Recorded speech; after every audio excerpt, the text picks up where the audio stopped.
केंद्रीय कॅबिनेटकडून एक देश एक निवडणूक प्रस्तावाला मान्यता, पुढील अधिवेशनात विधेयक आणणार।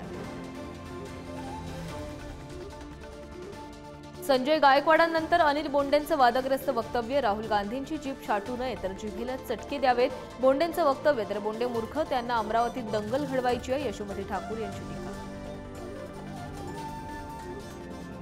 2019ला ठाकरेंनी पैसे घेऊन उमेदवारी दिली, रमेश बोरनारेंचा आरोप, याआधीही शिंदेंच्या आमदारांकडून ठाकरेंवर टक्केवारीचा आरोप।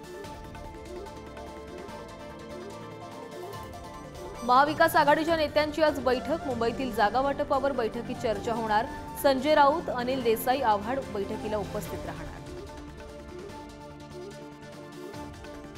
शिवसेना राष्ट्रवादी आमदार अपात्रता वादावरची सुप्रीम कोर्टातली सुनावणी पुन्हा लांबणीवर, विधानसभा अध्यक्षांच्या निर्णयाविरोधात ठाकरे पवारांची कोर्टात धाव।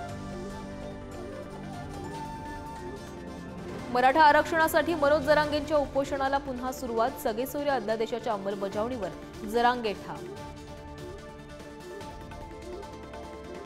महाराष्ट्रातील पहिल्या सेमीकंडक्टर प्रकल्पाच्या पहिल्या टप्प्याचा आज शुभारंभ, मुख्यमंत्री उपमुख्यमंत्र्यांसह शास्त्रज्ञ अनिल काकोडकर आणि सचिन तेंडुलकरही सोहळ्यासाठी येणार।